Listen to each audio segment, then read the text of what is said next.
a natural event in the history of mankind. I don't think we should wait until the encounter occurs, but that we should do all in our power to prepare ourselves for it. The manner in which we first meet may determine the character of our subsequent relations. Let us never forget the fatal impact we've had upon innumerable peoples on this earth.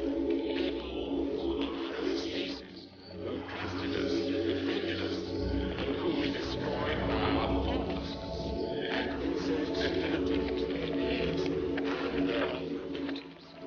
The simple truth is that before we can communicate with others successfully, we must first learn to communicate with ourselves successfully. One way to achieve that, perhaps that is where we ought to begin, with ourselves.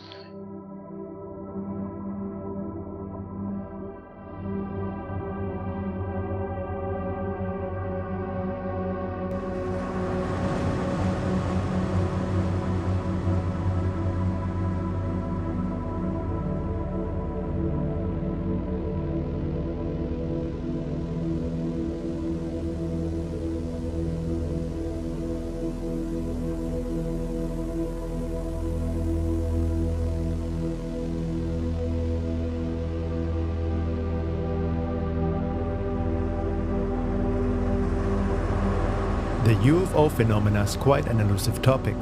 Despite many years of documented encounters, there is still no confirmation from any official authorities, be it mainstream science or government, that there may be something otherworldly going on. On the contrary, there's often ridicule and avoidance whenever this subject comes up. Yet most of the general public believes that extraterrestrial UFOs exist and that the government is hiding information from us. Many people have had UFO sightings themselves. However, most people also don't give it much attention or thought, believing that it doesn't really affect us anyway and that we'll deal with it once official contact has been made. But what if the UFO phenomena is not what we thought it is, but has influenced humanity and the world at large for thousands of years? What would be the implications? Our views on life and existence, science and religion, spirituality and evolution, consciousness and psychology, as well as reality as we know it, would take on a whole new understanding when looking deeper into the UFO phenomena and the possibility of a higher alien intelligence affecting our world. Maybe we're not the main show here on Earth, and maybe not even on top of the food chain. Let's not forget, not too long ago we believed that the Earth is flat. What else will we discover? In general, it is impossible to get into any discussion about this topic with people who dismiss something right away without having sincerely looked into the evidence and research. There is no point in simply discussing beliefs and set viewpoints. Discussion is only constructive when it is not limited by personal preference, beliefs, or a conditioned worldview. Open-minded objectivity is essential when seeking truth. With that in mind, we must also be discerning, because truth is often mixed with lies, especially in a topic outside of what is socially and culturally accepted. It's a big swamp, but the sincere seeker who approaches the subject with a critical mind can see that, without any doubt, something otherworldly is going on and has been going on for a while. There is one important issue that needs to be considered when dealing with such fringe topics: our own level of cultural conditioning. Many people project a certain typical image on the extraterrestrial phenomena based on Hollywood movies and sci-fi literature, which mostly tends to humanize intelligent alien beings in some way and keeps it on a very physical level, with aliens supposedly coming from another planet and acting out human qualities. What we see in the mainstream does affect how we view this topic, even if only unconsciously. The conditioning through official culture which has fictionalized this topic is deep and far-reaching. It cannot be underestimated. The question is, how to separate truth from lies? How can we find out what is really going on in this elusive field? What do we really know, and what do we just believe or assume? We should never underestimate the trap of wishful thinking and denial. Looking at it all with what the Buddhists call beginner's mind helps in the process of revealing the truth. No preconceived ideas or assumptions, but simply looking at it as it is, cross-referencing the data and research out there, using logic and intuition alike, separating disinformation from reliable information, slowly putting together the pieces of this puzzle.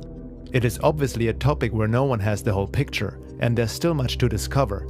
But at one point, when you have a certain amount of pieces, you can start to see an image arising. Let's look at some of these pieces and how the image could look like.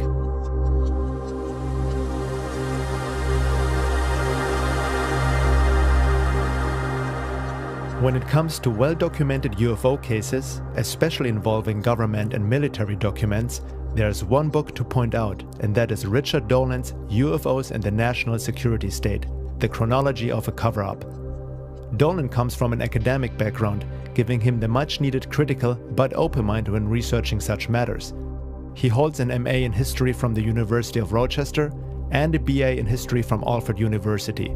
Prior to his interest in anomalous phenomena, Dolan studied US Cold War strategy, Soviet history, and international diplomacy. UFOs and the National Security State is a historical narrative of the national security dimensions of the UFO phenomenon from 1941 to the present. Included are the records of more than 50 military bases relating to violations of sensitive airspace by unknown objects, demonstrating that the US military has taken the topic of UFOs seriously indeed. Some believe that UFOs are just developed Nazi technology or secret military projects but have nothing ET-like to them. Others explain UFOs with Jungian psychology as a projection of our collective. For anyone who doubts that the UFO phenomena is real needs to read this book. It is well documented and clearly shows that the government and military are very aware of the UFO issue and do not have a handle on it.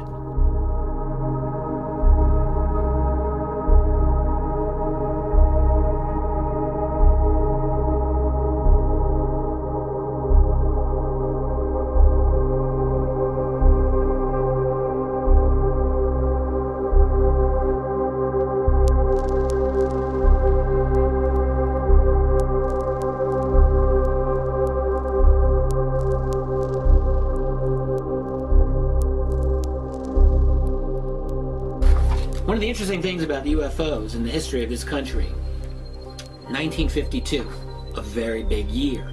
Why? Well, for one, it seemed like the entire nation was being invaded by UFOs.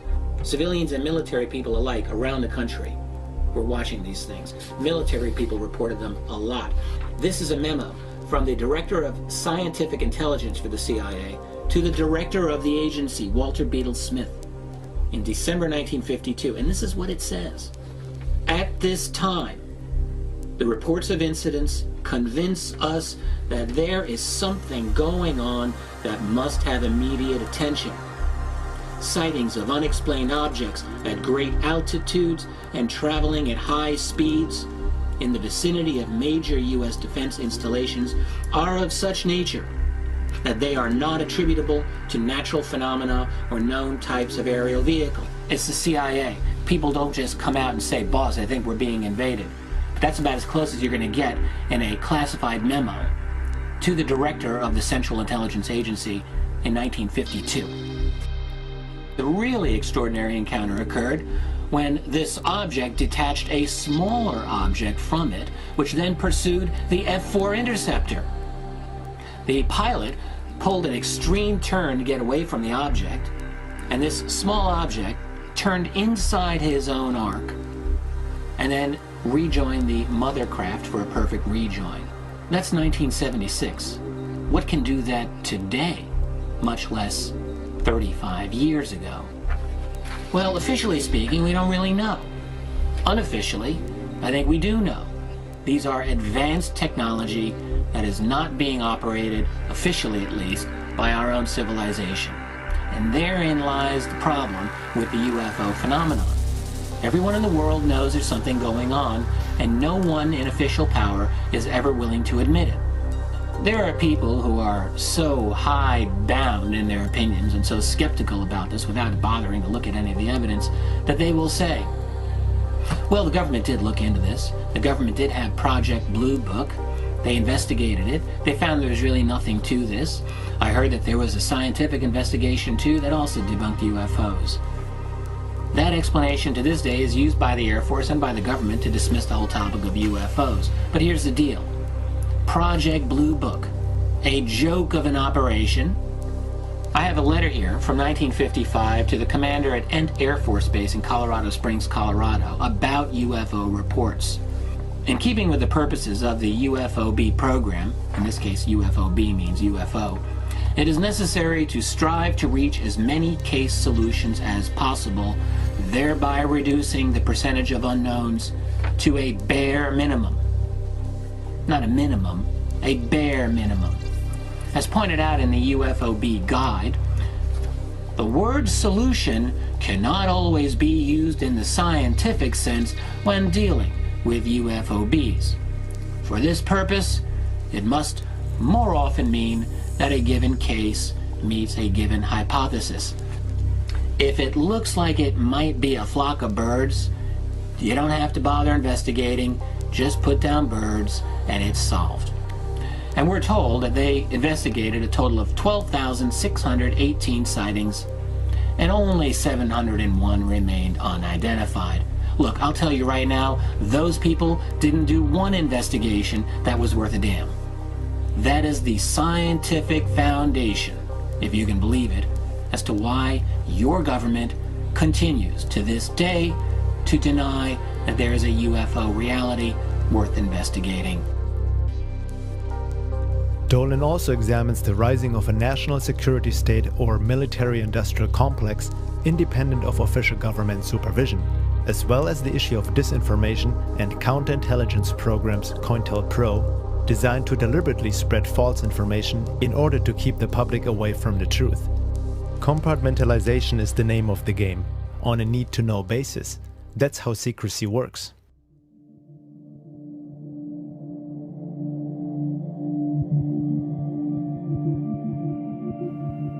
Many people who have looked into the topic of UFOs have come across the Disclosure Project, an organization under the guidance of Stephen Greer, which also reveals the government and military involvement in the UFO field. At first, the Disclosure Project seems to be a very good source and has a somewhat more serious image than your average UFO site. Greer and his project is quite popular these days, especially in the New Age movement. UFO enthusiasts seem to take Greer's work as a credible, reliable source and are happy to hear that our benevolent space brothers are here, possibly providing us with technology like zero-point energy, which the secret government is apparently hiding from us. According to Greer, we are also threatening the aliens and a possible contact scenario because of our space weapon program. While there is some valid information presented by Greer with the very ideal objective of bringing about disclosure of the UFO phenomena through Congress, there also seems to be disinformation, in particular in regards to the intention of the visitors. Greer claims that there is no evidence of any negative behavior on part of the ETs. But is that true? UFO researcher Guy Malone writes about Stephen Greer. There are certain problems with the lesser known but equally sought after goals of the Disclosure Project, which hide, in plain sight, behind the noble top-line pursuit of disclosure which should raise concerns. Namely the seemingly religious zeal with which Dr. Greer promotes the intergalactic community we are supposedly being invited to join. These other non-essential to disclosure pursuits are built upon a single faulty premise, that UFOs are not ever harmful. It is simply unreasonable to believe that, as a noted ufologist, Dr. Greer has never heard of these or similar reports. Too much of the UFO community simply ignores all such reports in favor of either an undeserved loyalty to the ufonauts or a hidden agenda, political, spiritual, and/or financial. Promotion of UFO beings as benevolent and the ideal of a peaceful intergalactic community is the hallmark only of uninformed researchers, well-informed disinformation agents, New Age acolytes, and UFO cult leaders. If the government doesn't really know much and has no handle on it, as Richard Dolan has shown in his research, then that puts into question the disclosure through government as promoted by Greer and others. One has to ask, who is going to disclose what? Are we really so naive to believe that the government would just come out and tell us the truth, even if they knew what was going on? Sincere researchers in the UFO field are starting to look through Greer's agenda more and more, as his claims do not hold up to the data uncovered. Could Greer be a disinformation agent in classic COINTELPRO fashion? Laura Knight Yajic writes about Greer in her book, The Secret History of the World. In the present day, we have Stephen Greer's Disclosure Project. Based on the mail I get, it seems that many in the New Age UFO community think that this is a great and novel idea. However, history shows that it has been tried before. The one thing about Greer's effort that suggests it is just more and better COINTELPRO is his attachment to the aliens are here to help us idea, which is directly contradicted by history. In regards to secrecy of the UFO issue, referring to Dolan's work, she writes, "This brings us back to the problem of the secret state and its agenda. Some people believe that this secrecy is absolutely essential. They say that the public simply could not handle the truth about aliens. They say that there is no reason to spoil people's lives with the truth because there's nothing that the average person could do about it anyway. Is that really true? Would there be so much effort to conceal the alien agenda if disclosure of the truth wasn't harmful to that agenda?" Dolan's chronological history of the actual interaction between UFOs and the public and the corresponding behavior of the military, the intelligence community, the media, the scientific community in its interaction with the public make this abundantly clear. It seems obvious from the documentary evidence as well as the behavior of the military in response to UFOs and the alien matter that the aliens do have an agenda and that, at some level in the layers of secrecy, there are those who know, at least on a need-to-know basis, what the agenda is. It seems abundantly evident that the secrecy has been enjoined on this group by the aliens themselves. What is more, a careful assessment of the evidence does not suggest a benevolent agenda. Now, what would an alien agenda be that might not be in our best interest?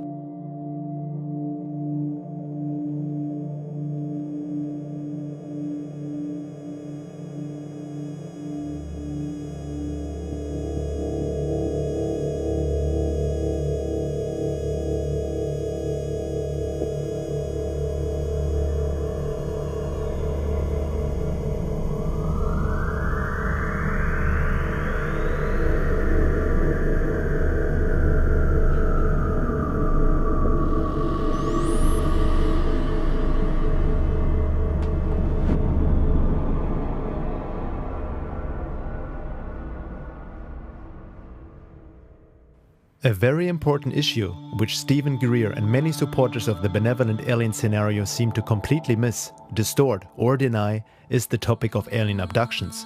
For the layman who has never looked into it seriously, it may be a topic to make fun of, making jokes about anal probing and such, but anyone who has ever researched that field in more depth knows that the picture is not very funny.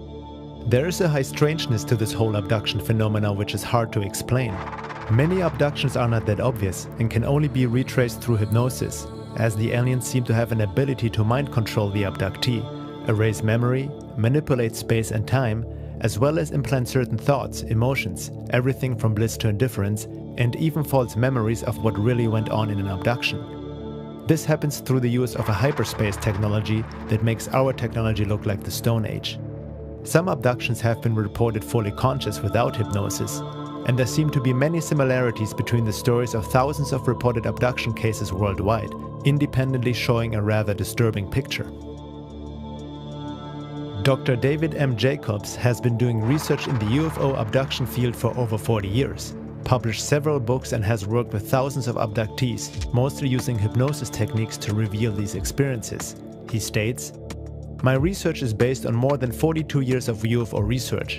In addition, since 1986, I have conducted over 1,000 hypnotic regressions with abductees. I've tried to be as objective and as agenda-free as possible. I have no New Age, spiritual, religious, transformational or transcendent program to promote. I try to stay as close to the evidence as I can. However, there is no possibility that I have avoided error.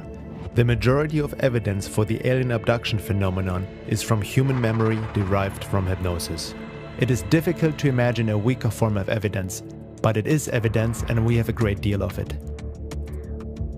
Admitting to the difficulty of researching the abduction phenomena, Jacobs, however, rules out the idea that abductions are just a psychological or imaginary issue. Too many accounts from too many unrelated people tell the same developing stories over and over, which just don't fit into any psychological frame. So how does a typical abduction look like?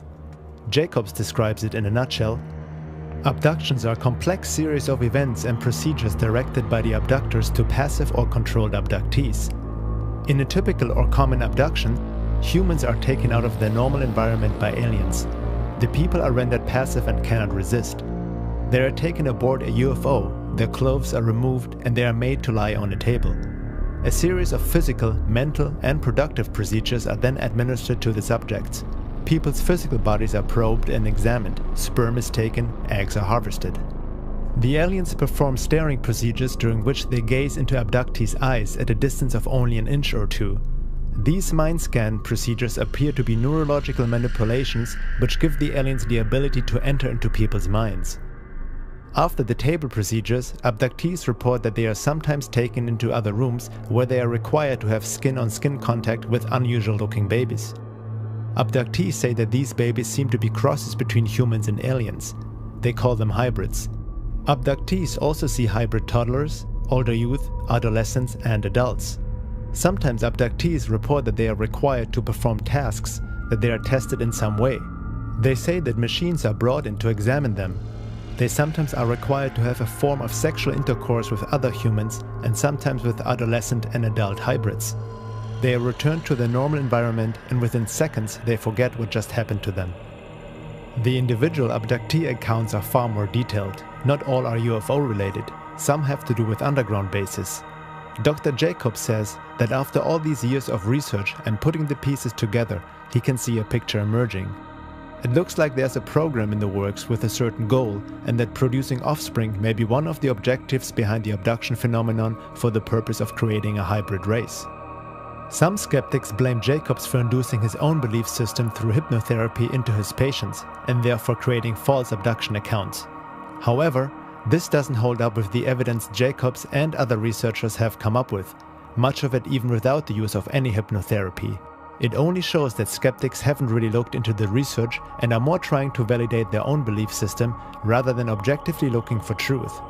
In regards to the typical debunking of the abduction phenomena, be it through the scientific or spiritual community, Jacobs says, "In my 40 years of UFO research, the last 20 of which spent studying the abduction phenomenon, I have learned a simple evidence truism. All debunkers make one or more of three fundamental mistakes. They do not know the evidence, they ignore the evidence, or they distort the evidence. Any of these errors would be catastrophic and perhaps even scientifically dishonest when writing about something of accepted scientific consequence. Leaving in mistakes is tantamount to ignoring or to distorting the evidence. Unfortunately, when it comes to abductions, all debunkers comply with the evidence truism. There are no exceptions." Dr. Rick Strassman, author of DMT, the Spirit Molecule, hypothesizes that alien abductions are brought on by the accidental release of DMT, dimethyltryptamine, produced by the pineal gland inside the brain.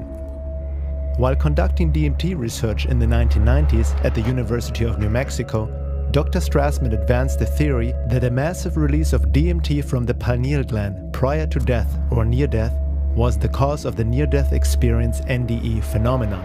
Several of his test subjects reported NDE-like audio or visual hallucinations, while others also reported contact with other beings, alien-like, insectoid or reptilian in nature, in highly advanced technological environments where the subjects were carried, probed, tested, manipulated, dismembered, taught, loved, and even raped by these beings.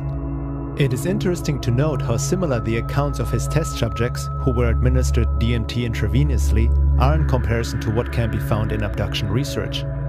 DMT certainly is a mystery molecule that seems to open doorways to another world or reality. However, Strassman's theory that abduction experiences are brought on by the accidental release of DMT seems to be short-sighted when taking a closer look into the alien abduction scenario. A respected researcher and abductee herself had been Dr. Carla Turner. She authored 3 books on the abduction phenomenon, Into the Fringe, Taken, and Masquerade of Angels. She died of a strange fast-acting cancer in 1996 after being threatened for her work. She was just 48 years old. Dr. Turner confirmed the work of Jacobs and others. However, she thinks that the creation of a hybrid race is not the whole picture, as there are many cases of abductions that show different behaviors and agendas. She really must have struck a chord, as she was harassed by agents and military alike throughout her life until her death. According to her research, Dr. Turner believes that humans are being used as a resource by these aliens in many ways.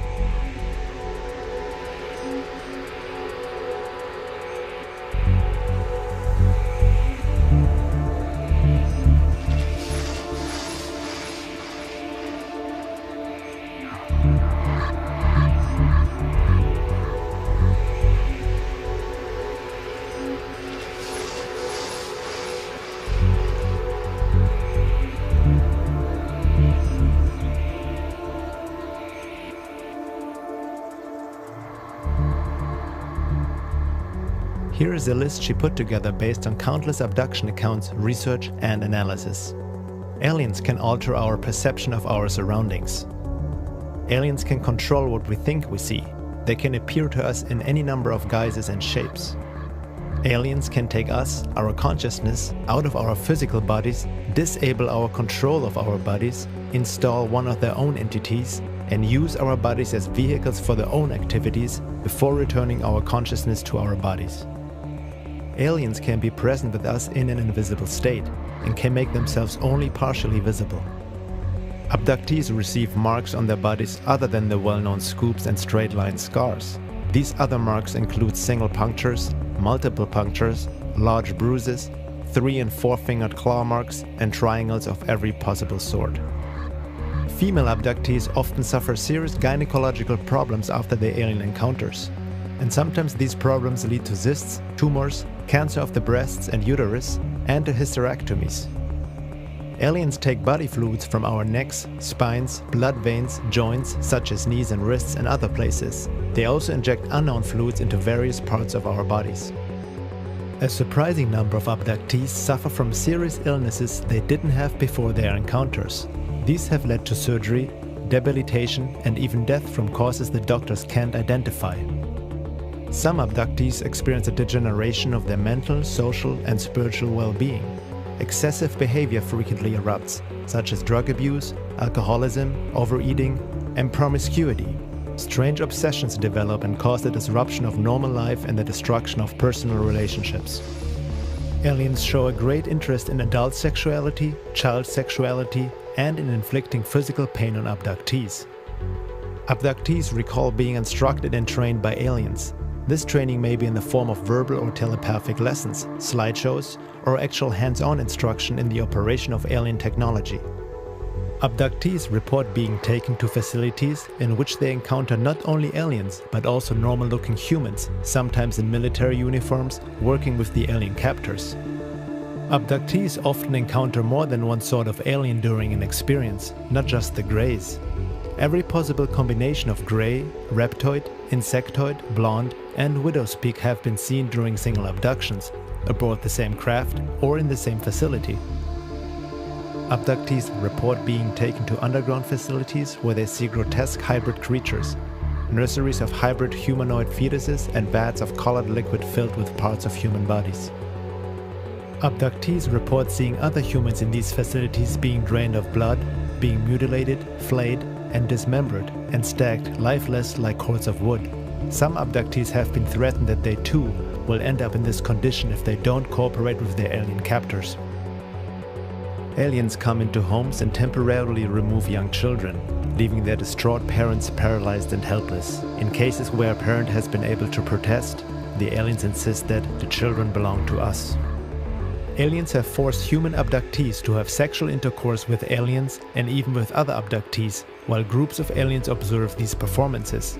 In such encounters, the aliens have sometimes disguised themselves in order to gain the cooperation of the abductee, appearing in such forms as Jesus, the Pope, certain celebrities, and even the dead spouses of the abductees. Aliens perform extremely painful experiments or procedures on abductees, saying that these acts are necessary but give no explanation why. Painful genital and anal probes are performed on children as well as adults. Aliens make predictions of an imminent period of global chaos and destruction. They say that a certain number of humans will be rescued from the planet in order to continue the species, either on another planet or back on Earth after the destruction is over. Many abductees report they don't believe they're alien captors and foresee instead a much more sinister use of the rescued humans. Further commenting on that list, Carla Turner states, "In every instance from this list, there are multiple reports from unrelated cases, confirming that such bizarre details are not the product of a single deranged mind.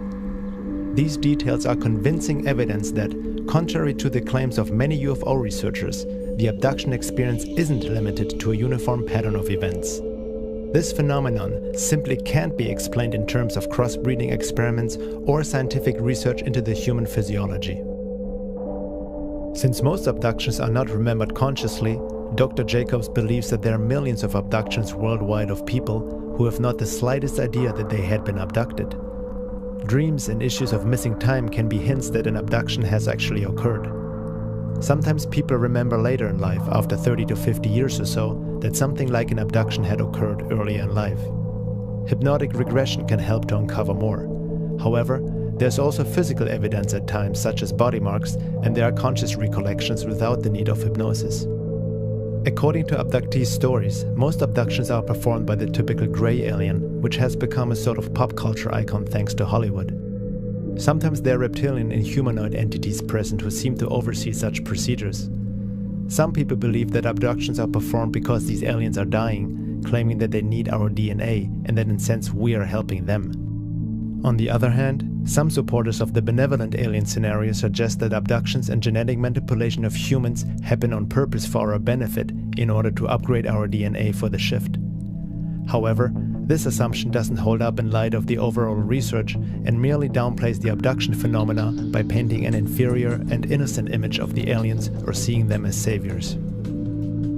The grey aliens seem to be just biogenetic robots performing assigned and programmed tasks, but are not in charge nor a race on their own.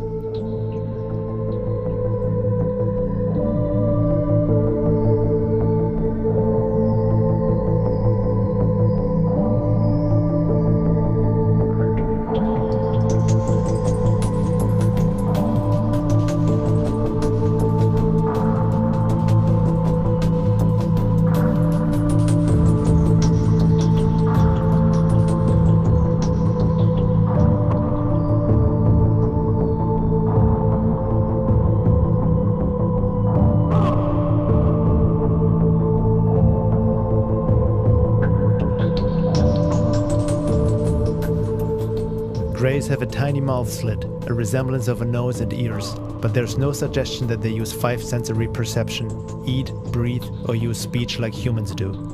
Communication is done by telepathy. Dr. Jacobs also believes that the grey alien is a product of human-alien genetic manipulation, and the reason why mouth, ears, and nose have a regressed, underdeveloped appearance is simply because they are not used as a human would use them.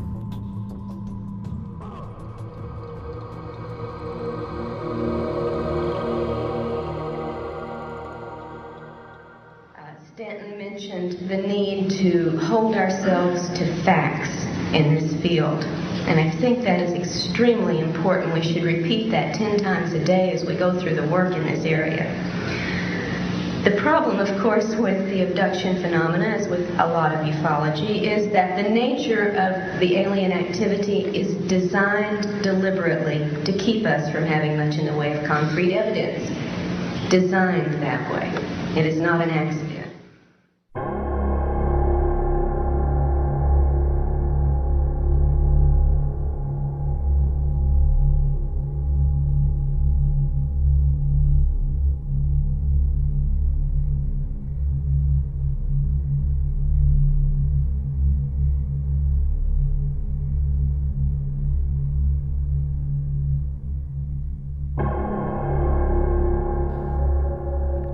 It seems that the secret government and military-industrial complex, which is in possession of alien technology and is involved with these non-terrestrial forces on some level, is not fully in control, but are themselves duped by these visitors. Looking into military abduction accounts, my lab, researched by Dr. Carla Turner, she has reports by people who have been abducted regularly by aliens and then also started to get abducted by military personnel, who then questioned the abductees about what the aliens wanted from them and what they conveyed to them. Whatever is going on, the alien forces seem to have their own agenda and are not just in partnership with the secret government. Deception is the name of the game, not only through the military-industrial complex, but also through the aliens themselves.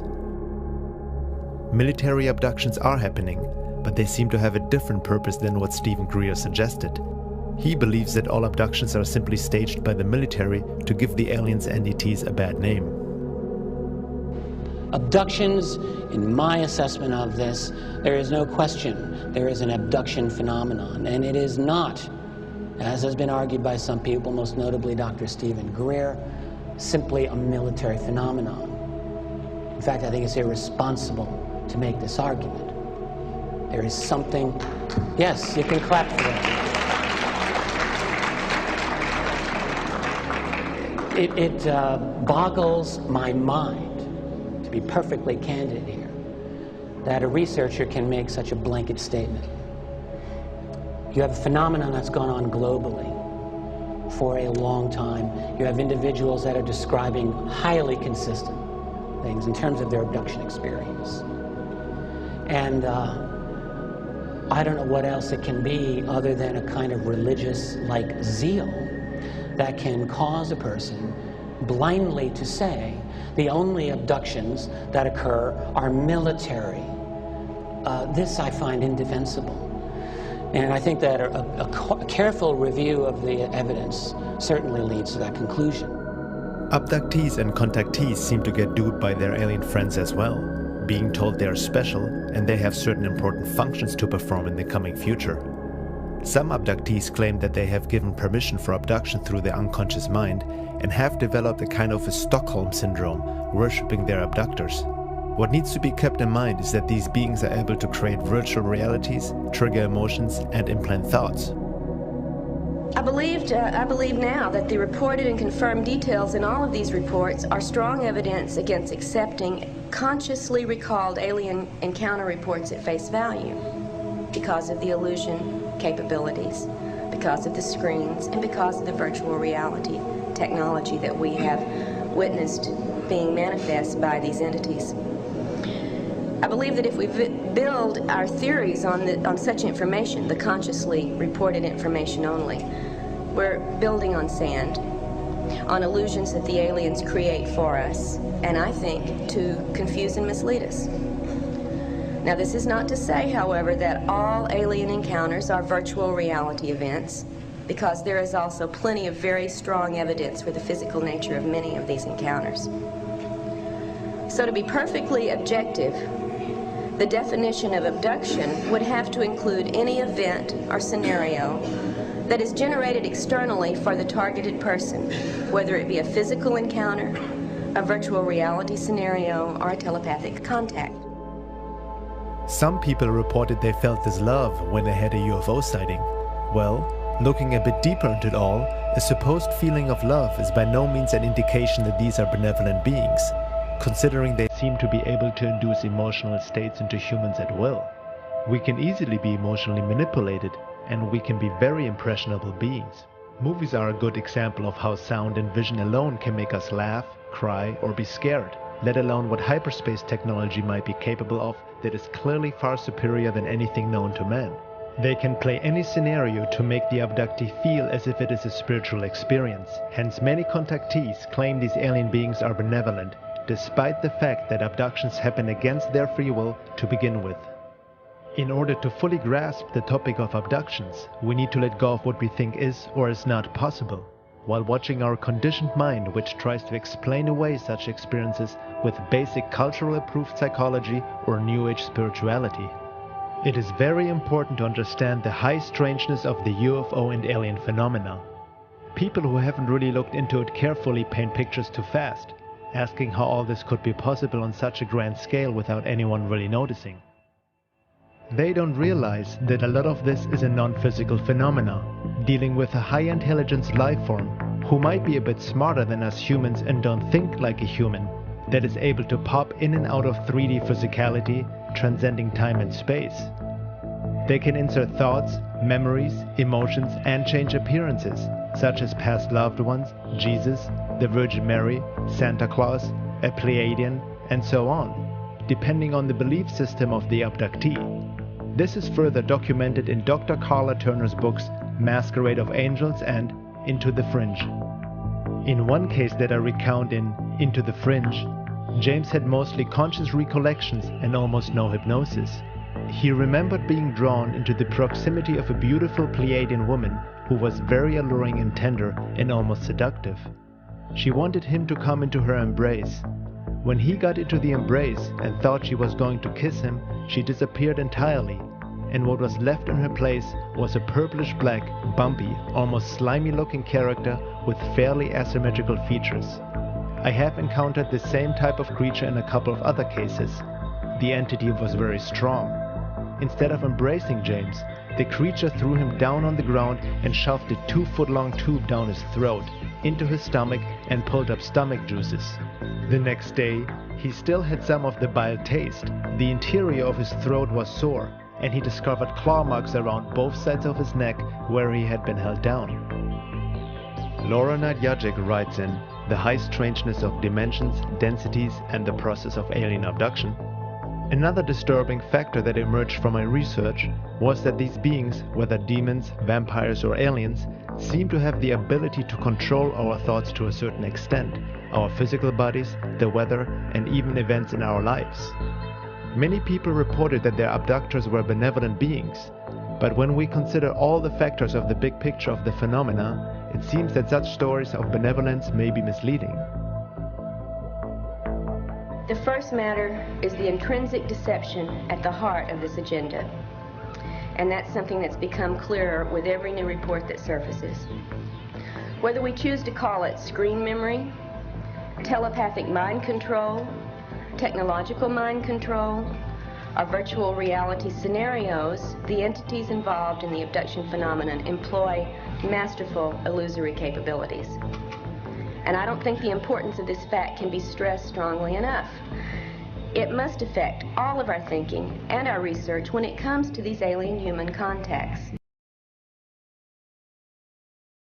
When we talk about the possibility of an alien race of high intelligence that exists outside our range of perception on a higher density, it doesn't mean that they are automatically spiritually evolved or loving angels.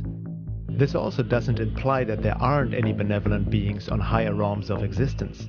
However, there is a heavy romanticizing of the alien UFO phenomena going on based on wishful thinking and assumption. Not many people actually question the intentions of these beings. Dimensions are lateral and infinite, and densities are vertical and only 7. Okay. And density refers as much to state of awareness, because obviously if you're in a higher density, you're more aware of the multiple dimensions on the density below you. And as you go up, this just increases, because we as human beings are extraordinarily aware of, many creatures inhabiting the animal kingdom and the world around us, the natural world and so forth. So we're aware of many dimensions below us. And we'd have to say that these higher dimensional or higher density beings have the same perspective on us that we have on, and that's kind of a scary thought, especially if you realize that they may not have your best interest at heart. And just as the farmer has a lot of awareness of the many dimensions of his herd of cows, he knows them very well because he knows which ones he's going to butcher to have and put in his freezer. Could there not be the possibility that there is an alien intelligence that has been around far longer than we imagine, and who may look at us like we look at and use in many ways lower life forms on this planet as a resource and even as food? Food doesn't have to be physical, and these beings seem to feed off our emotions and energy.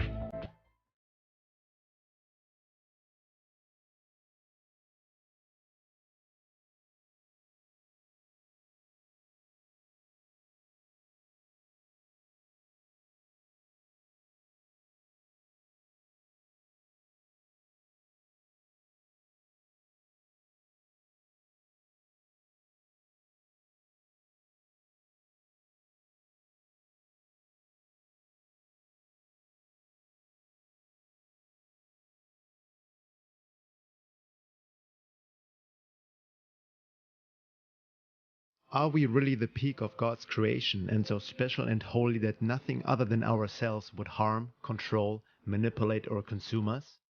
Are we really that anthropocentric and ignorant to think that way? What do we really know? Humility is not our greatest strength. We usually give some quick explanation to uncomfortable questions rather than admitting, I don't know, and making more sincere efforts to gain knowledge and understanding, even if it contradicts our long-held beliefs.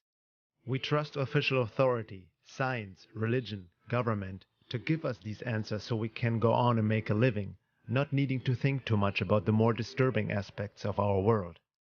But maybe our official culture, with its institutions, is also a product of and influenced by the other, the alien mind, or predator, as Don Juan called it, hence the debunking, ridicule, and avoidance of this topic in the public.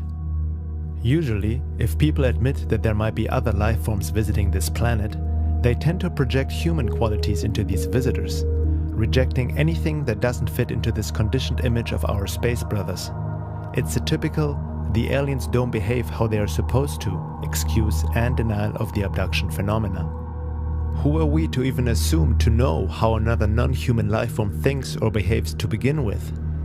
Some abductees have had healings done by their alien abductors, but maybe it is for a whole different purpose than just caring for the sake of caring.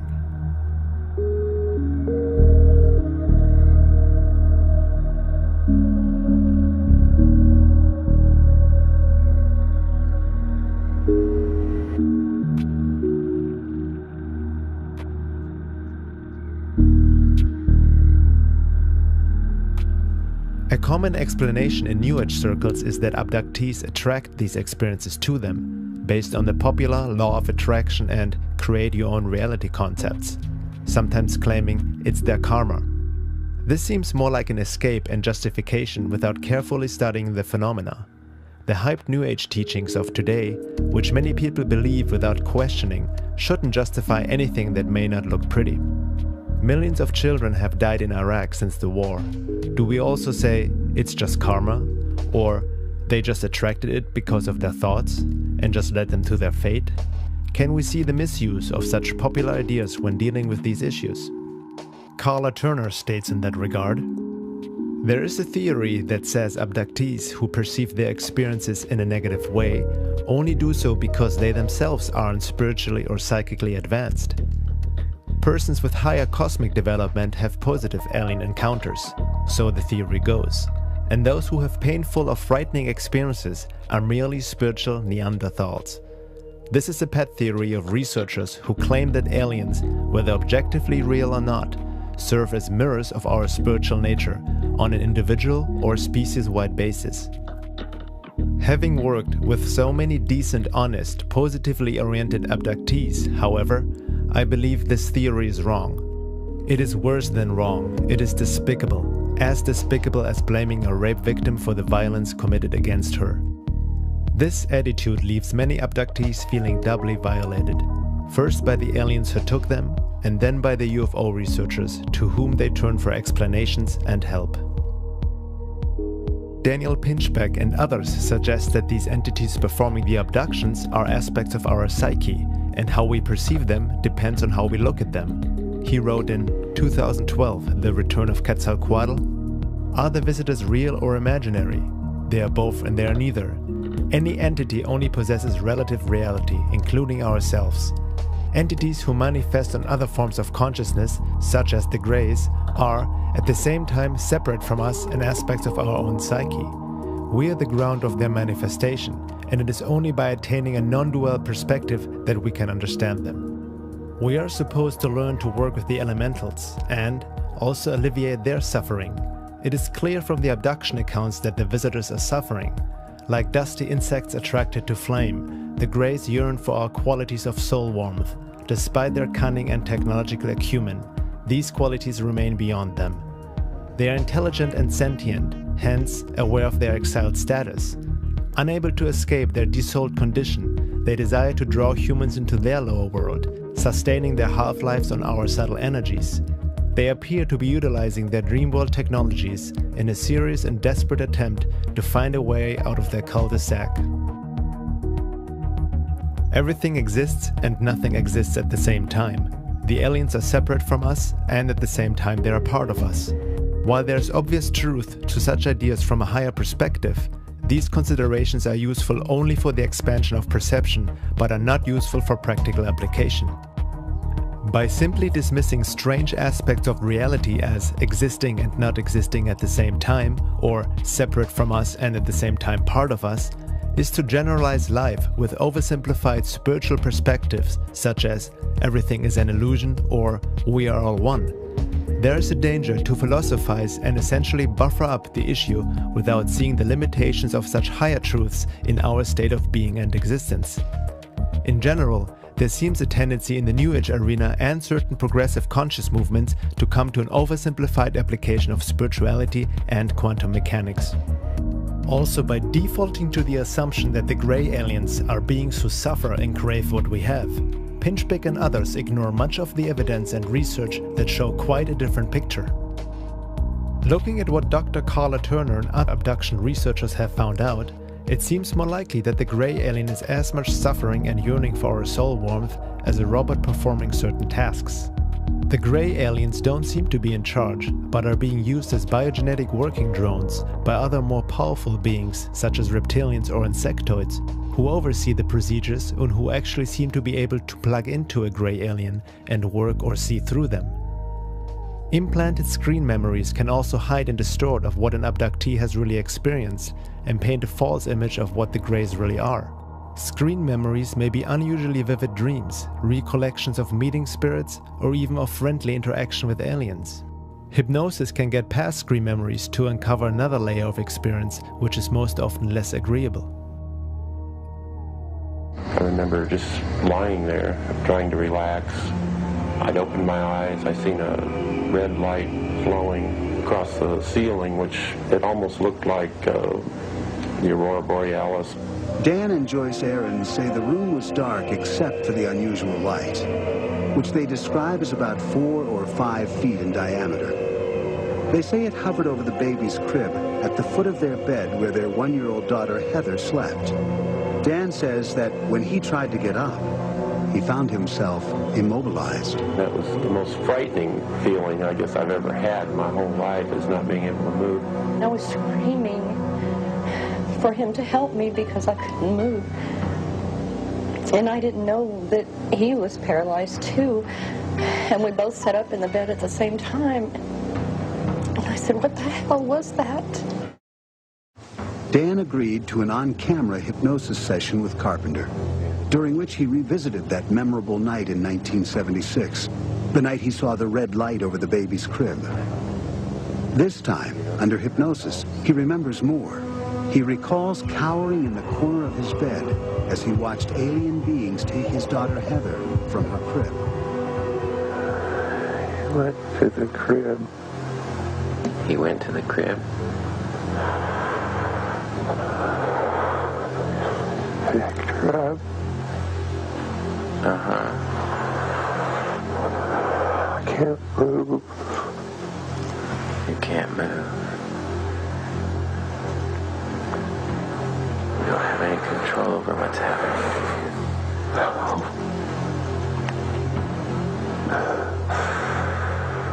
What do you see happening now? He took her. He took her. Under separate hypnosis, Dan's wife Joyce recalled the same sequence of events. They both say little beings marched them outside. Together, the family was floated onto a spaceship. I never wanted it to happen to my children. I didn't realize until later that it had.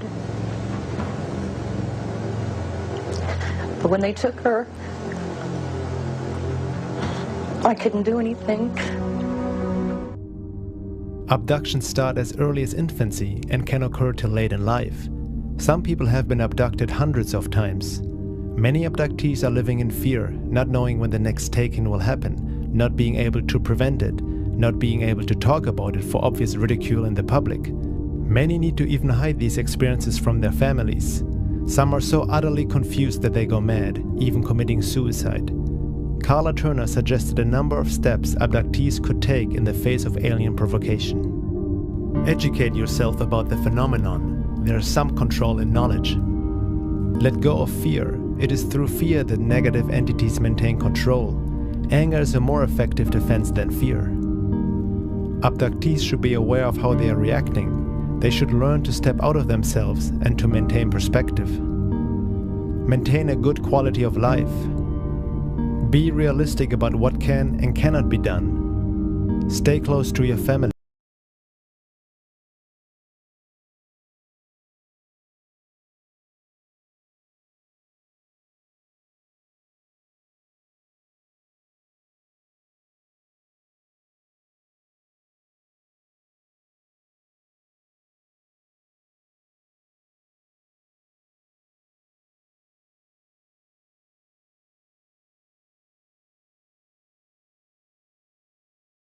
To recognize that deceptions are employed at almost every level of this interaction to keep abductees from knowing about the actual events and the actual entities involved in these encounters.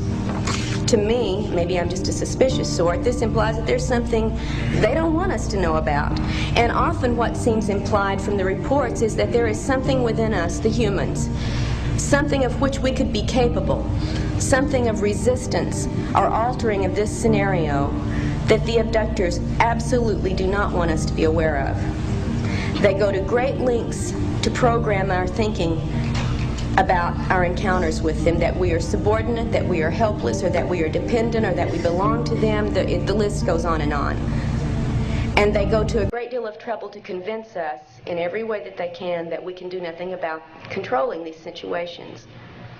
The good news is that in a number of cases in the past couple of years, that hasn't proven to be true. Abductees are finding more and more specific instances in which they are able to resist the illusion suggestions, in which they are able to say no to procedures, and in fact when they have been able to break free of actual controls. This to me is a great step forward, and I think it's going to be something growing with any luck. We're going to find abductees are realizing there are ways to change this entire pattern of activity. But what is very disturbing is the complete denial of this issue, not only in the mainstream scientific community, but especially in the progressive truth and New Age movement.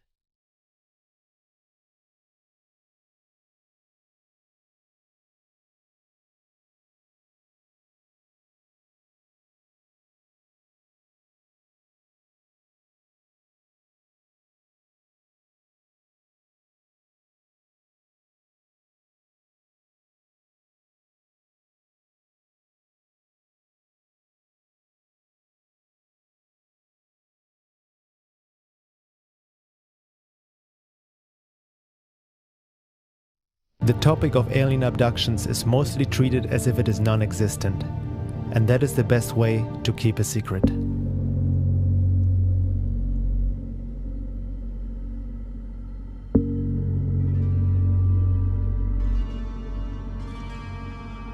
Looking at the high strangeness and hyperdimensional aspect of the UFO and alien activity, one can say that it is certainly not just a physical phenomena. And these crafts don't seem to have technology like we think in terms of a spaceship. After all, who says that these aliens come from another planet anyway?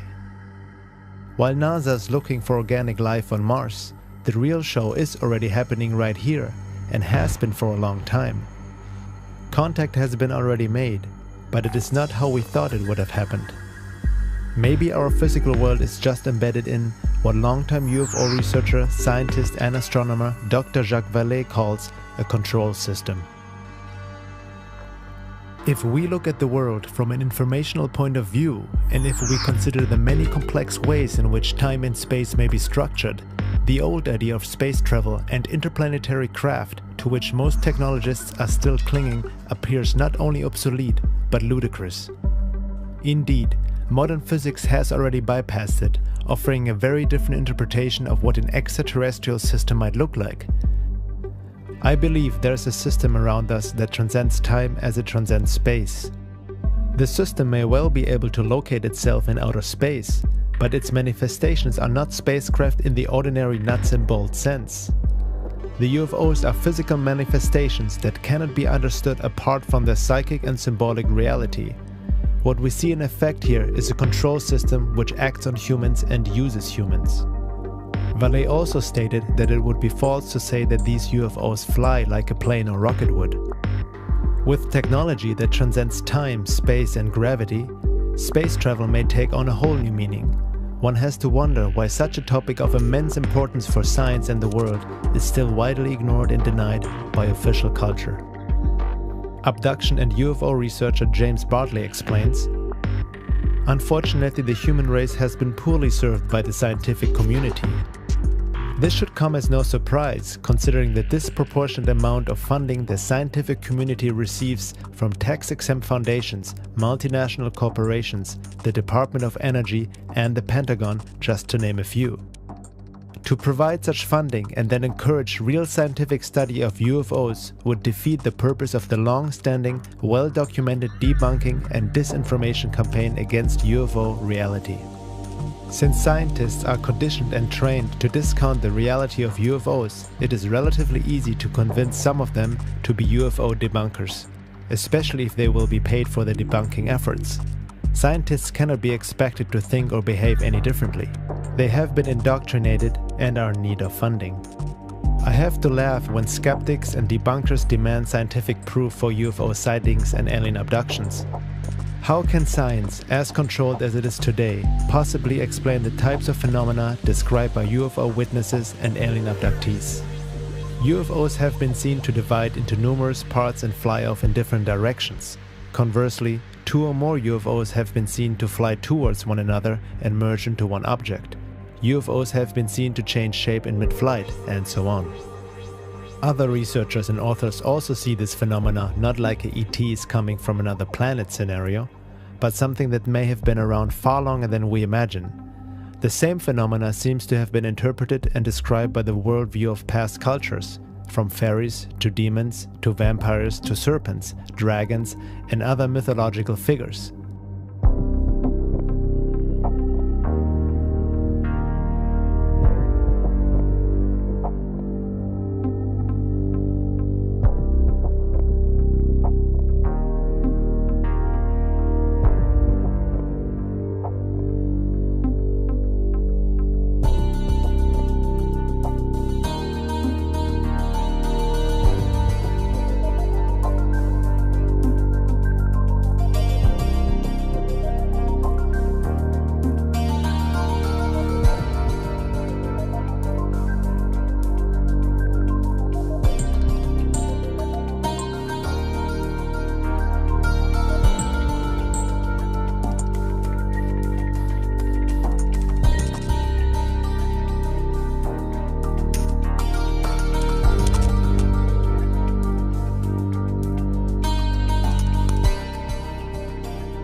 Are there any other hints in ancient history and scriptures that talk about a possible hyperdimensional control system, a paraphysical phenomena which is indigenous to planet Earth? The Gnostics are giving us some insights into the idea of hyperdimensional realities and beings inhabiting them. In Gnostic psychology, the noetic science of the mystery schools, archons are an alien force that intrudes subliminally upon the human mind and deviates our intelligence away from its proper and sane applications. Working through telepathy and suggestion, the archons attempt to deviate us from our proper course of evolution. Their most successful technique is to use religious ideology to insinuate their way of thinking and, in effect, substitute their mindset for ours. According to the Gnostics, Judeo-Christian salvationism is the primary ploy of the archons, an alien implant.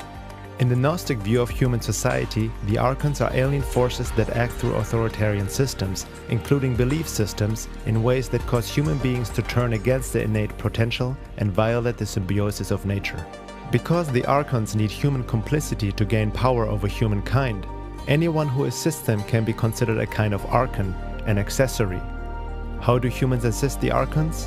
One way is by accepting the mental programs of the archons, that is, adopting the alien intelligence as if it were human-based, and implementing those programs by actually enforcing them in society.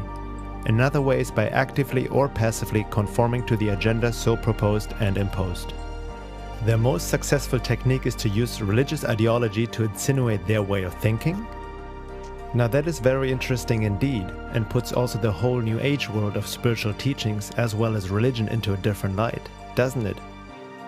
The story of the archons is similar to what Don Juan talked about in The Active Side of Infinity by Carlos Castaneda. Ah, that's the universe at large, Don Juan said, incommensurable, non-linear, outside the realm of syntax. The sorcerers of ancient Mexico were the first ones to see those fleeting shadows, so they followed them around. They saw them as you're seeing them, and they saw them as energy that flows in the universe. And they did discover something transcendental. They discovered that we have a companion for life. We have a predator that came from the depths of the cosmos and took over the rule of our lives. Human beings are its prisoners. The predator is our lord and master. It has rendered us docile, helpless. If we want to protest, it suppresses our protest. If we want to act independently, it demands that we don't do so. You have arrived by your efforts alone to what the shamans of ancient Mexico called the topic of all topics. I've been beating around the bush all the time, insinuating to you that something is holding us prisoner. Indeed, we are held prisoner. That was an energetic fact for the sorcerers of ancient Mexico. Why has this predator taken over in the fashion that you are describing, Don Juan? I asked. There must be a logical explanation. There is an explanation, Don Juan replied, which is the simplest explanation in the world. They took over because we are food for them, and they squeeze us mercilessly because we are their sustenance. Just as we rear chickens in chicken coops, the predators rear us in human coops. Therefore, their food is always available to them. No, no, no, I heard myself saying. That is absurd, Don Juan. What you're saying is something monstrous. It simply can't be true, for sorcerers or for average men, or for anyone. Why not? Don Juan asked calmly. Why not? Because it infuriates you? Yes, it infuriates me, I retorted. Those claims are monstrous. I want to appeal to your analytical mind, Don Juan said. Think for a moment and tell me how you would explain the contradiction between the intelligence of man the engineer and the stupidity of his systems of beliefs, or the stupidity of his contradictory behavior. Sorcerers believe that the predators have given us our systems of beliefs, our ideas of good and evil, our social mores. They are the ones who set up our hopes and expectations and dreams of success or failure. They have given us covetousness, greed and cowardice. It is the predators who make us complacent, routinary and egomaniacal. But how can they do this, Don Juan? I asked, somehow angered further by what he was saying. Do they whisper all that in our ears while we are asleep? No, they don't do it that way. That's idiotic, Don Juan said, smiling. They are infinitely more efficient and organized than that. In order to keep us obedient and meek and weak, the predators engage themselves in a stupendous maneuver. Stupendous, of course, from the point of view of a fighting strategist, a horrendous maneuver from the point of view of those who suffer it. They gave us their mind. Do you hear me? The predators gave us their mind, which becomes our mind. The predator's mind is baroque, contradictory, morose, filled with the fear of being discovered any minute now. I know that even though you have never suffered hunger, you have food anxiety, which is none other than the anxiety of the predator who fears that any moment now its maneuver is going to be uncovered and food is going to be denied. Through the mind, which after all is their mind, the predators inject into the lives of human beings whatever is convenient for them, and they ensure, in this manner, a degree of security to act as a buffer against their fear.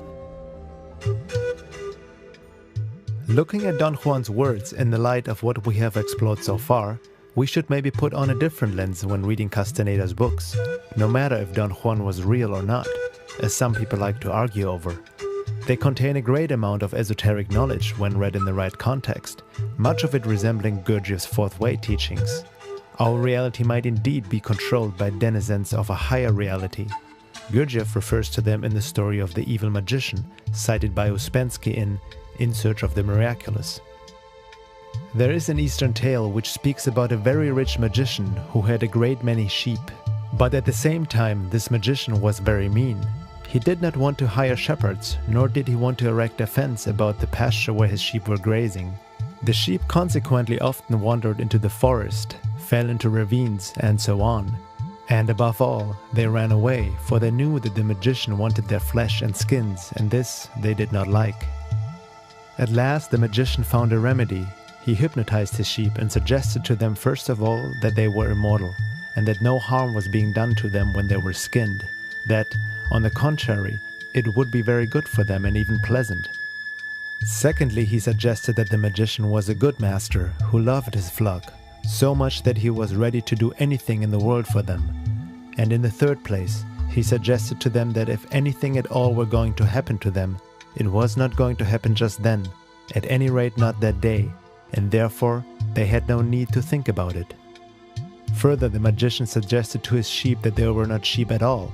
To some of them he suggested that they were lions, to others that they were eagles, to others that they were men, and to others that they were magicians. And after this all his cares and worries about the sheep came to an end. They never ran away again, but quietly awaited the time when the magician would require their flesh and skins. This tale is a very good illustration of man's position. The Sufi were also hinting at manipulation and deception through hyperdimensional forces, especially in regards to people seeking spiritual experiences. William Chittick wrote in The Sufi Path of Knowledge, "Nowadays most people interested in the spirituality of the East desire the experience, though they may call what they are after intimate communion with God. Those familiar with the standards and norms of spiritual experience set down by disciplined paths like Sufism are usually appalled at the way Westerners seize upon any apparition from the domain outside of normal consciousness as a manifestation of the spiritual.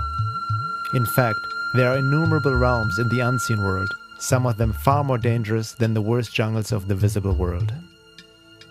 Al-Arabi himself said, "So preserve yourselves, my brothers, from the calamities of this place, for distinguishing it is extremely difficult. Souls find it sweet, and then within it they are duped, since they become completely enamored of it."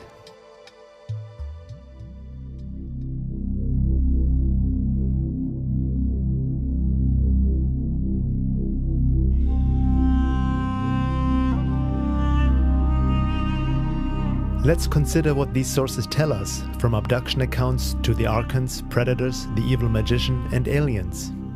Could they all relate to the same phenomena, manipulating humanity since the beginning of time? Where did religion originally come from? Could popular New Age teachings be influenced by these same forces? A lot of channeled and New Age material tells us to just focus on love and positive thoughts since we create our own reality. We should ignore anything negative or unpleasant, telling us that eventually the light will win anyway, and we need to just watch it unfold, bathe in the photon belt, and let the divine plan unfold. Is there manipulation going on in the New Age movement for the purpose of welcoming alien entities as friends and saviors, or maybe just as a distraction from reality?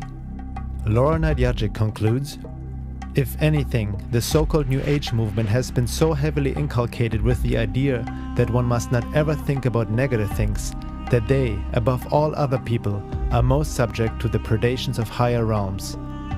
If you don't know about something, you cannot defend yourself against it. The consistent deflection from the truth of the state of so-called higher realms by masses of published material over the many years suggests almost a program of disinformation. It was beginning to look as though there was something or someone out there who didn't want us to know something." Having looked now more at the so-called negative alien scenario, the question comes up, are there any good aliens? How would the higher positive and spiritual non-human intelligence act? Would they interfere with free will and perform abductions? Would they help humanity against the bad aliens or the evil elite and save us? Or is it more up to us humans to learn our lessons in order to truly evolve spiritually, discerning truth from lies, learning and gaining knowledge of what is truly going on without being held by forces of whom we really don't know much about to begin with?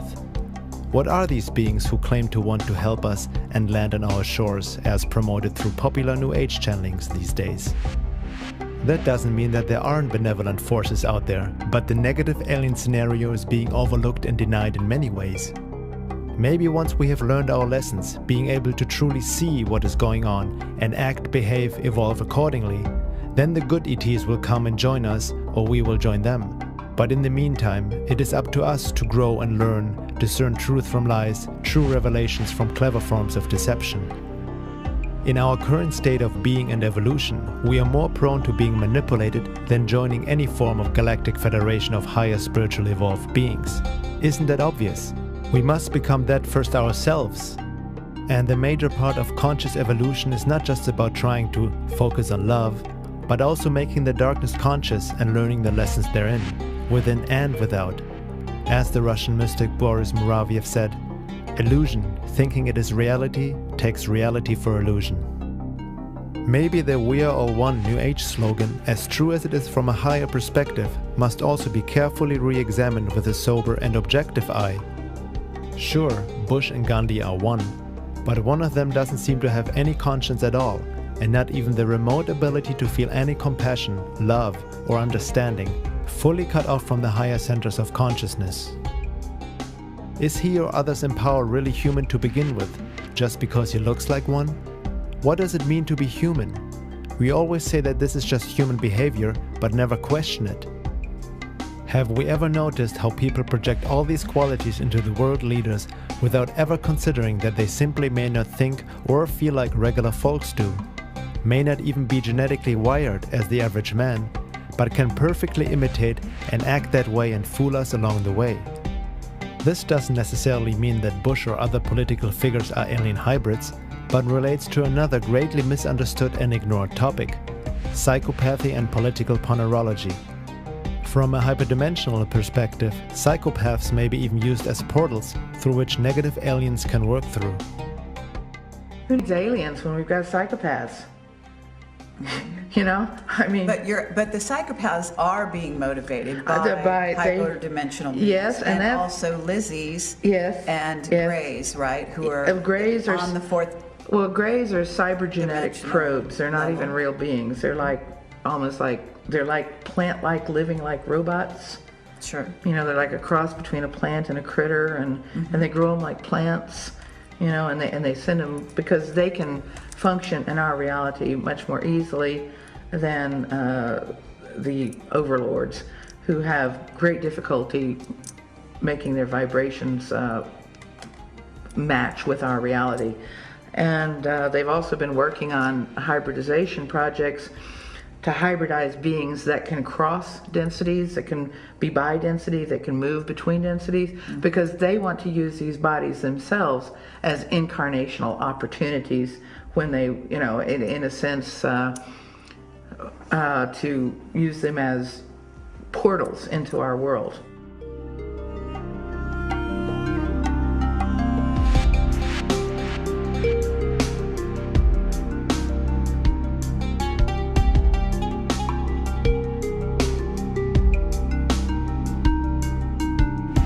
Millions of children are reported missing each year, never to be seen again.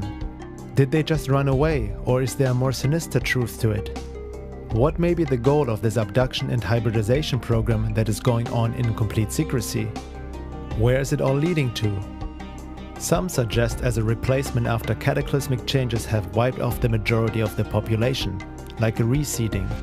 This may sound like a bad sci-fi movie or fear-mongering to some people, yet anyone who has sincerely looked into it knows that the UFO and alien phenomena has a darker side that can't be just ignored.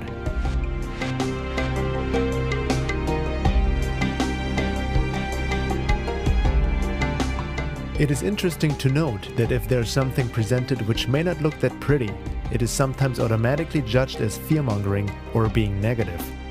Some people seem to mistake objectivity for negativity and wishful thinking for positivity. Most of what people see as negative or positive are their subjective projections and opinions that don't really reflect the world as it is. We're just looking at some of the pieces of the puzzle and a possible emerging picture and resulting questions we may have to ask ourselves. It's all just information. What we do with it and how we react to it, be it fear, denial, discomfort, excitement or inspiration, is up to each one of us. Discomfort in examining our fears can serve a purpose, if used or applied correctly. There's a chance for healing from a shamanic and esoteric perspective. It is good to put oneself into a state of vulnerability when looking at the darker aspects of our reality or of oneself. Truly looking at it, facing it, and not giving the ego a chance to explain it all away so we can go back to our comfort zone and ultimately go back to sleep. It's not about buying into fear and panic either, but about gaining knowledge and understanding. Sometimes things need to be confronted without automatically defending our beliefs and views, allowing us to look at the world and ourselves more objectively, not only in regards to the UFO alien issue, but in many other aspects as well. That's part of the awakening process and raising consciousness. One thing is for sure, the UFO and alien phenomena is real. Non-human intelligent entities are and have been visiting Earth, most likely interacting with humanity for thousands of years. The question is now, why are they here? Do they really come from outer space and a different planet? Or are they just hiding outside our perception and have been here all along, or maybe both? There are people who suggest that all we have to do is show love and project love on these beings, and that's how we become one and enter the golden age. Is that really the way and understanding of love, or is that part of the New Age disinformation program, welcoming our space brothers as friends and saviors? Intent is important, yes, we need to be positive and loving, but intent without really seeing what is going on objectively, separating truth from lies, essentially does more harm than any good. Isn't it interesting, as we all focus on global issues such as the environment, self-sustainability, the fake war on terror, economy, the banking system, etc., all important topics that need to be addressed and looked at, but all along, there seems to be something else going on which we totally ignore, deny, even laugh about, or try to explain away with questionable spiritual concepts or mainstream psychology.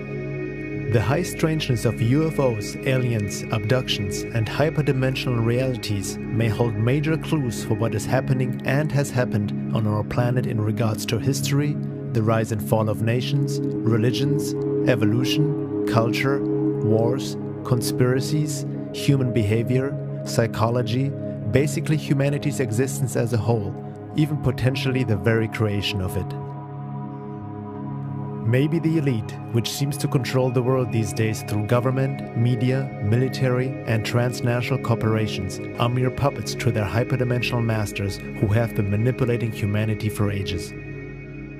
It seems to be happening before our eyes that they have been creating a ruthless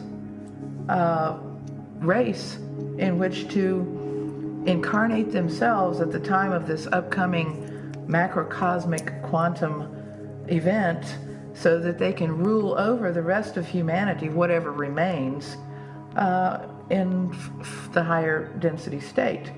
In other words, they want to lock this planet into their evil garden spot for them to have control and domination. They think, of course, for all of eternity. That's their plan, that's their intention. And, we would like to see that doesn't happen. We'd like to see a future of freedom for people, and the seeds have said that also is possible. But the people, can't do it until they can connect together in a certain way, and they cannot connect together in a way that can block that hyperdimensional. In other words, what we want to do is we want to cut off their power supply. There are all of these pathological people on our planet, and they're getting fueled by these hyperdimensional negative beings that are negative. You can't even plumb the depths of their negativity.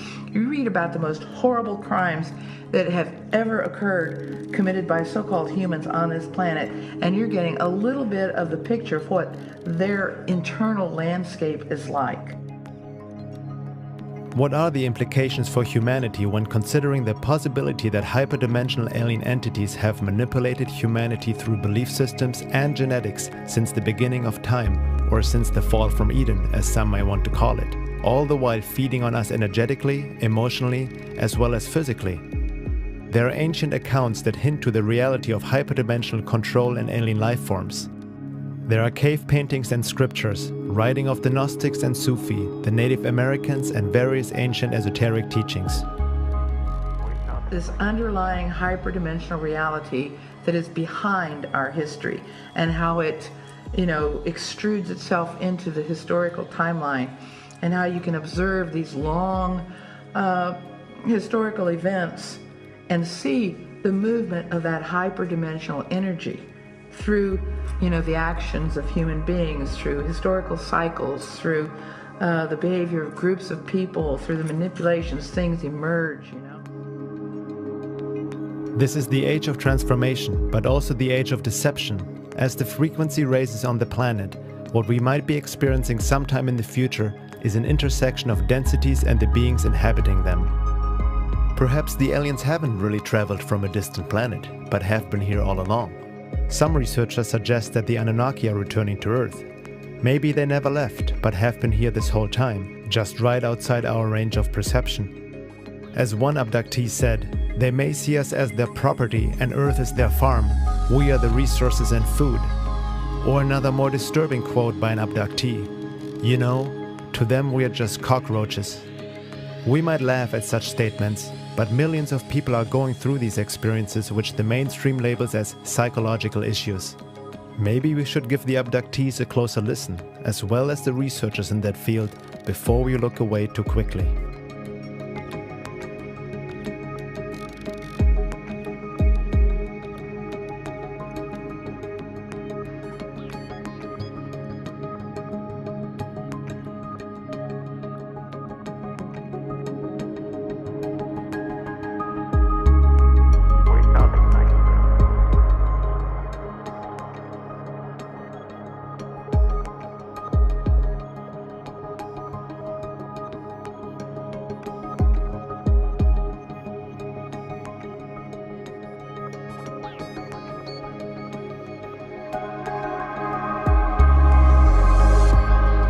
Food doesn't necessarily mean physical substance, but consciousness is food for higher density beings.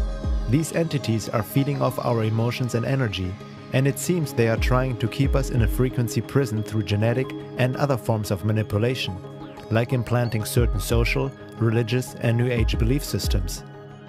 And maybe these aliens are not evil or bad to begin with, but just as bad as a human being who farms chickens for food and has a garden where he grows plants to eat. We also genetically alter our food, don't we? All is consciousness, and life feeds on life. Whoever said that we're on top of the food chain anyway? As above, so below. Some people ask, if the negative aliens are really here and so technologically superior, why haven't they attacked and taken over? Any openly hostile alien invasion, as seen in numerous Hollywood blockbusters, can only be bogus because only a primitive race like us would act like that. A higher intelligence with a technology beyond our present understanding is far more efficient and subtle. The most efficient takeover is if the target chooses out of free will to be captured, yet believing to be free. A deeper insight in that regard is given by Michael Topper in his article, The Positive and Negative Realms of Higher Densities. We have to understand here that the true negative realm agenda is to eat consciousness. So this actually prevents an overt takeover in literal physical terms. If an invasion was detected, this would mean that the veil would be lifted and all would see the man behind the curtain and would be disgusted and turn away. Just as in The Wizard of Oz, those ruby slippers have to be obtained very carefully. Gathering the essence is an art of great subtlety. The negative alien plan is, in its purest sense, stalking. The aim of stalking is to create a completely controlled artificial environment composed of thoroughly predictable human behaviors. Made predictable because they have been programmed to respond to cues of conditioning, and all of this revolves around a story that is actually untrue and wholly misrepresentative of the real negative aim. The primary object of negative stalking is to persuade through strongly influenced but not robotic behavior patterns the free choice of the targeted consciousness to align with negative higher density existence. Because, in the long run, the object is the eating of functioning units of consciousness by the negative hierarchy, with free will intact. It is not good food otherwise. And Laura Nadjajic adds, the higher density positive entities are light beings. The higher density negative entities are light eaters. Love is light is knowledge. When they induce belief against what is objectively true, they have eaten the light knowledge of the person who has chosen blind belief over fact. When you believe a lie, you have allowed the eating of your energy of awareness. This is also why higher spiritually evolved benevolent ETs would never save us, because this is the way of life, and they know not to mess with free will. Positive ETs and aliens respect free will. They understand that this is part of evolution and the lessons within that.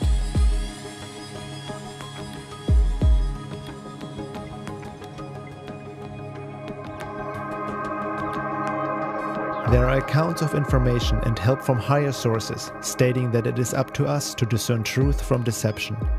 Everything is part of creation. Nothing is better or worse.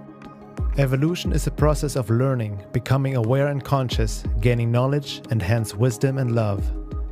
The more one can see the world as it is, objectively, as the universe sees itself, the higher the degree of awareness and state of being.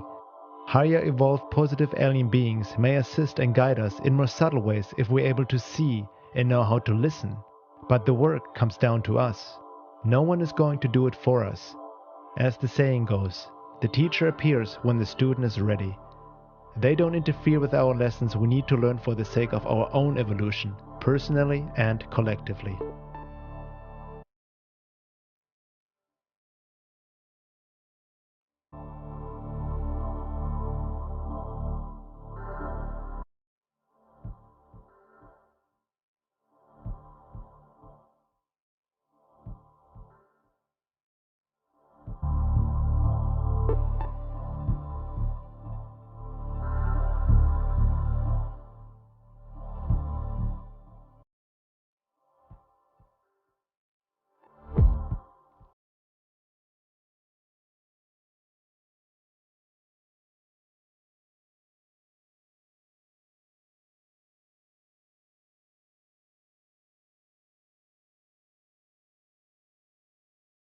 Knowledge protects, ignorance endangers. The more we gain knowledge and understanding, not simply book-smart knowledge, and the more we become objective with ourselves and the world and raise awareness, the better we can see and act accordingly. This means carefully discerning truth from lies. There is truth to certain channeled material. However, one needs to understand how to read and interpret it. Looking at what we've found out about manipulation through hyperdimensional beings, it is obvious that a lot of channeled material these days is suspect to great deception from higher sources. There are different levels and degrees of channelings, depending on many factors. The topic of channeled information needs to be examined very carefully. Higher sources may be able to contact us that way, when asked for, and when it doesn't infringe free will or interferes with the learning process of the one asking. However, who is coming through and what is the source really saying is the question. Channeled material should never be taken as fact and proof alone, but one should cross-reference it with other material and combine it with scientific research. There are some sources that actually encourage that approach and tell us that it is up to us to learn, discern and gain knowledge, hence becoming more aware and consciously engaging in the process of evolution and awakening. In that sense, we are the ones we've been waiting for, as the Hopi Indians would say, or we are our own rescue team, as another channeled source states. But just focusing on love and light and visualizing the best outcome is not going to work and actually feeds the negative agenda. This attitude may be the greatest deception and is exactly what the alien intruders want us to do. They may be behind the emerging New Age religion and New Age thought to begin with, and they seem to be taking advantage of our good nature. Who is to judge what is a good outcome to begin with? Good is a very subjective statement. What is a good outcome for the aliens might be not so good for humanity and vice versa. We need to understand our subjective limited view and perception of good and bad, dark and light, in regards to the big scheme of creation and all intelligent life within. Are we bad because we eat plants and animals? True spiritual work entails more than just focusing our attention of what is possible. It means becoming aware, and becoming aware, conscious, entails seeing the world and oneself as it is, as one is, objectively, dark and light, without rose-colored glasses on or projecting into it how we like it to be or not to be. Before we can create something new and better, we need to clearly see what is going on, in ourselves and in the world. Otherwise more damage will be done, and it's like a blind man stumbling around in the porcelain store.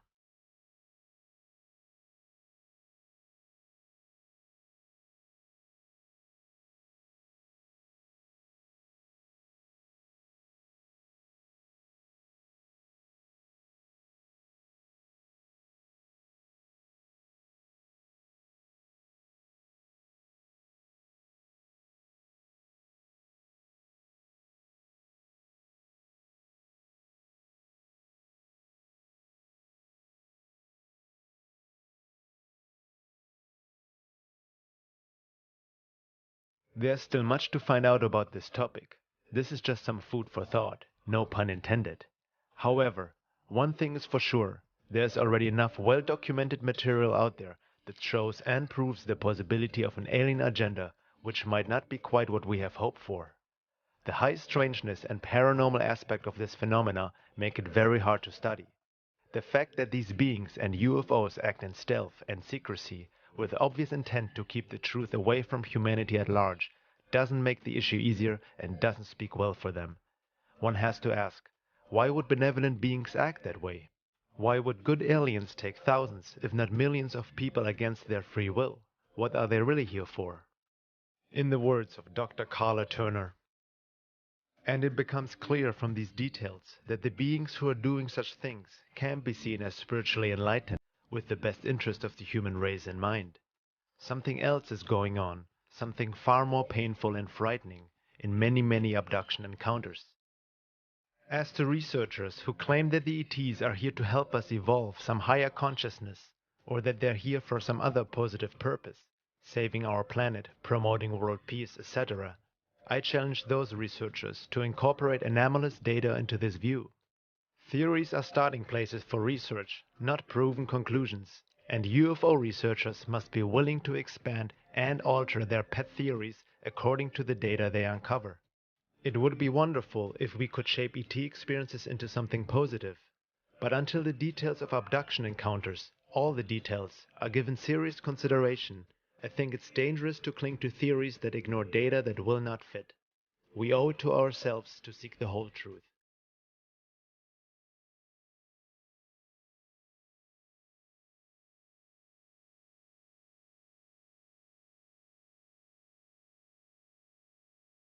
We need to get out of our habit of romanticizing anything that has to do with alien intelligent life forms according to our wishful thinking, nor deny the UFO reality completely out of conditioned non-belief, nor buying into any fear.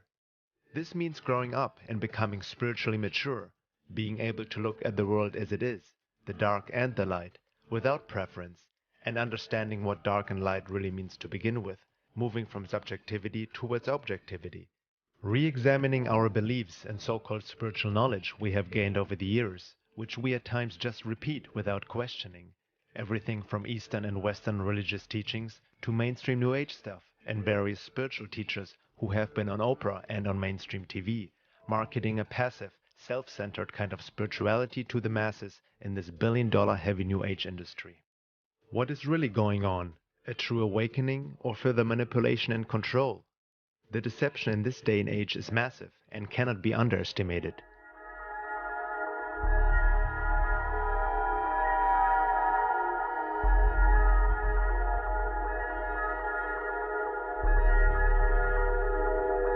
There's much disinformation in the New Age movement and UFO field these days. Most of them are not even purposely spreading disinfo, but they are duped themselves, caught in their own subjective tunnel vision and wishful thinking. As Laura Nadjajic states, "Let me make it clear at this point that I'm convinced that a lot of honest, sincere, hard-working individuals are being duped and/or controlled without being fully aware of it. From the viewpoint of esoteric work, truth and objectivity should be one's principal goal. It's interesting how the popular New Age teachings these days promote subjectivity, to just focus on the self and shut out the outside, to ignore the bad, and keep manifesting reality according to one's desires and wishes. Is this really what spirituality and conscious evolution is all about?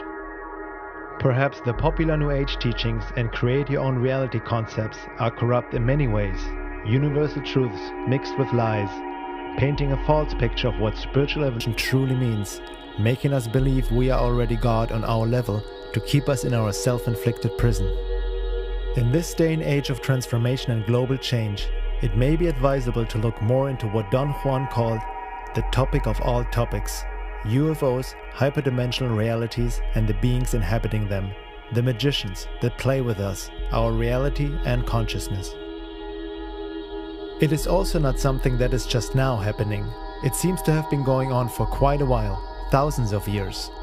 These beings are operating outside the realm of space and time. And that is exactly why the manipulation and control is so unnoticed by the general population.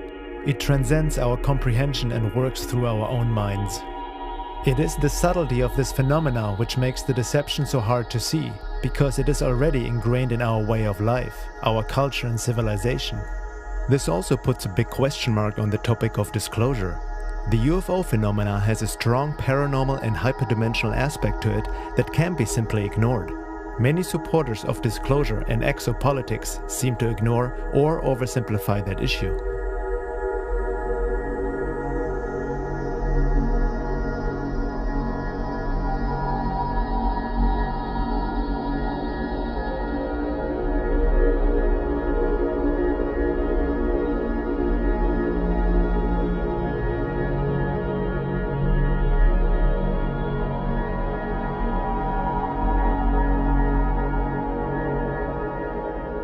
The alien invasion we are subjected to is happening and has already happened through our minds and beliefs, the religious, spiritual, and genetic manipulations throughout the ages by hyperdimensional beings and methods we are only scraping to understand and most of us are not even aware of to begin with.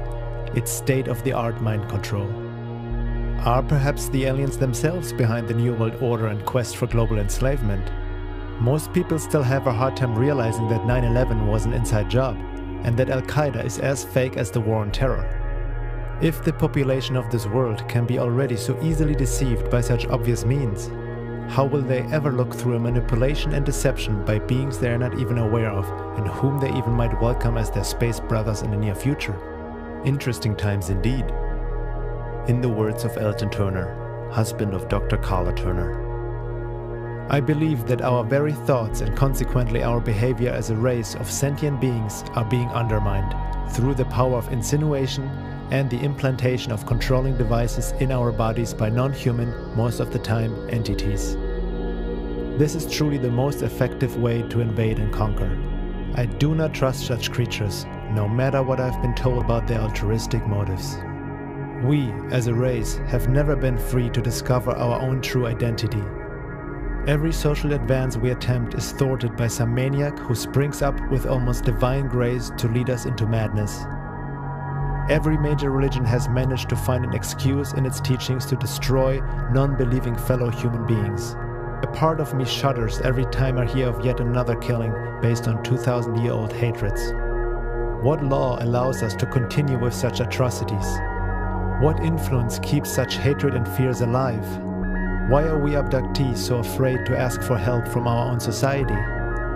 We have been invaded, but I do not yet believe that the battle is over. Invasion with sticks, knives or guns is a human reality, not necessarily a universal one.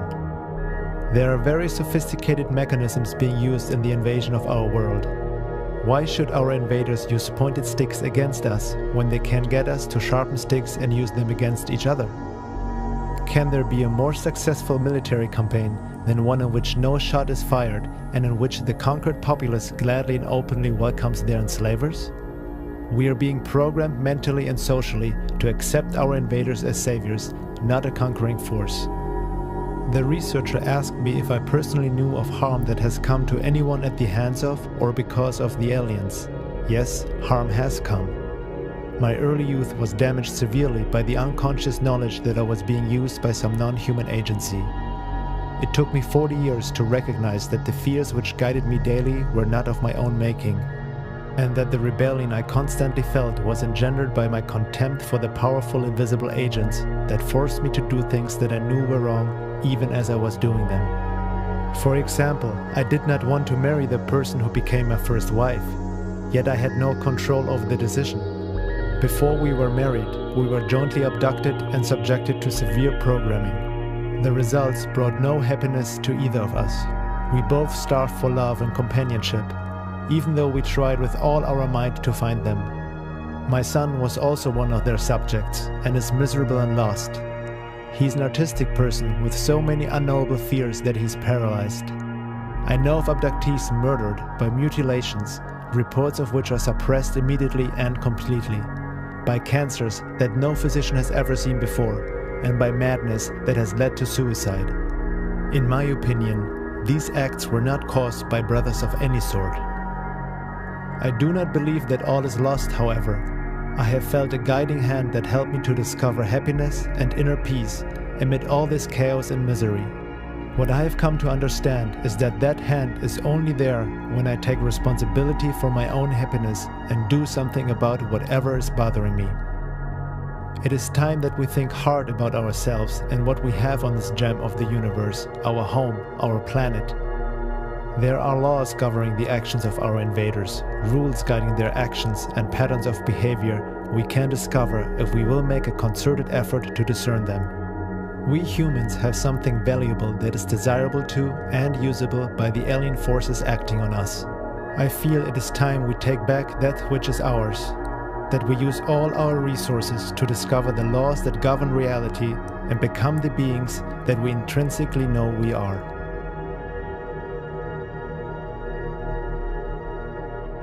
We're in a very unstable period of our history.